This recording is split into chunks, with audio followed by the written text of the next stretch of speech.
আসসালামু আলাইকুম এভরিওয়ান, কেমন আছেন সবাই? আশা করছি ভালো আছেন। আমি আলহামদুলিল্লাহ ভালো আছি।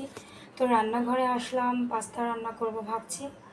তো পাস্তাটা কিভাবে রান্না করব আপনাদেরকে শেয়ার করব। ততক্ষণ পর্যন্ত আমার সাথেই থাকেন, কিভাবে কিভাবে রান্না করি সেটা দেখার জন্য। প্রথমে একটা পাত্রে পাস্তাগুলো ঢেলে দিচ্ছি।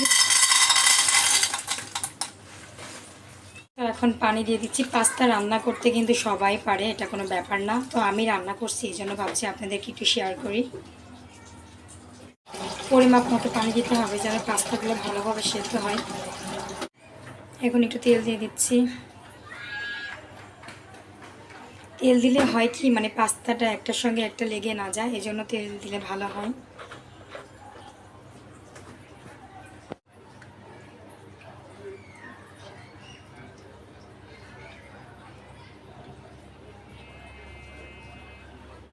তো এখন চুলাটা অন করে নেব।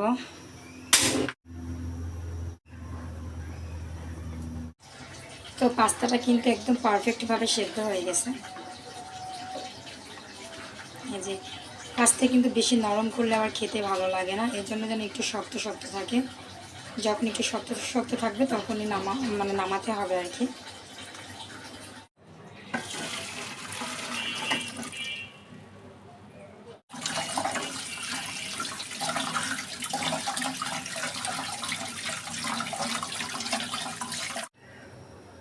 তো এখন তেল দিয়ে দিচ্ছি। প্রথমে একটু মাংসগুলো ভেজে নেব। এখন দিয়ে দিচ্ছি আধা চামচ মতো রসুন বাটা, আধা চামচ মতো আদা বাটা।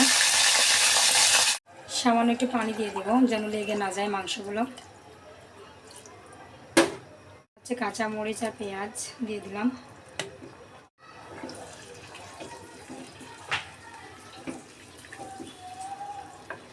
রাত হয়ে গেছে আসলে, এই জন্য ভালোভাবে দেখা যাইতেছে না। আর এখন লবণ দিয়ে দিচ্ছি পরিমাণ মতো।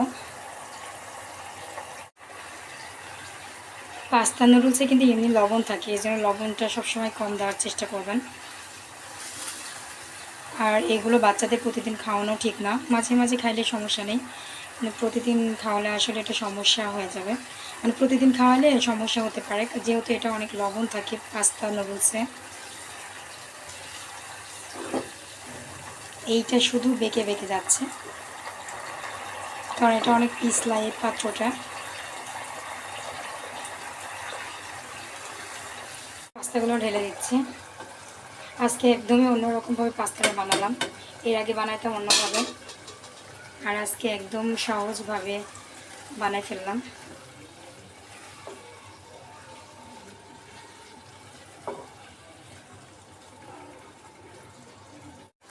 আর একটা গুলানো ডিম দিয়ে দিলাম।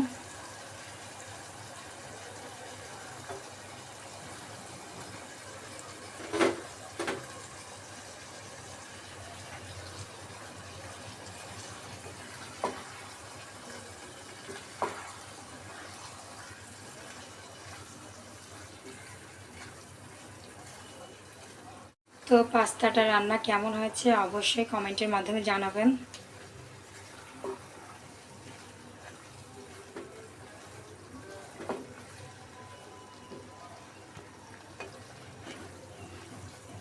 তো এখন পাস্তাটা ট্রাই করব কেমন হয়েছে।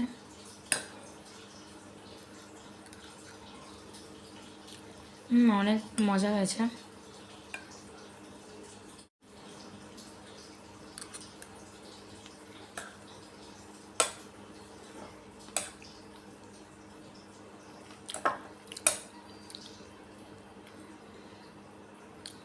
আপনারা কিন্তু চাইলে এর মধ্যে সস দিতে পারেন, তবে আমার বাসায় আজকে সস ছিল না, টমেটো সস, এজন্য দিতে পারি নাই। তবে এটা দিলে আরও বেশি ভালো লাগতো। এমনিতে অনেক মজা হয়েছে।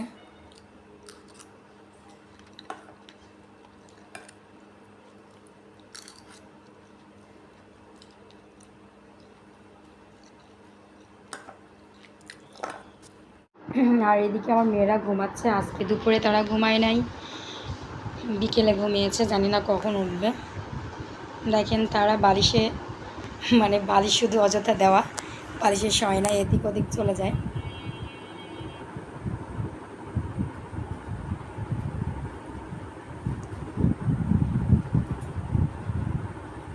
তো ভাবছি এখন ওঠাবো, ওঠানো আসলে ঠিক না, কিন্তু রাতে ঘুমাতে অনেক লেট করবে, এজন্য ওঠাবো ওদেরকে।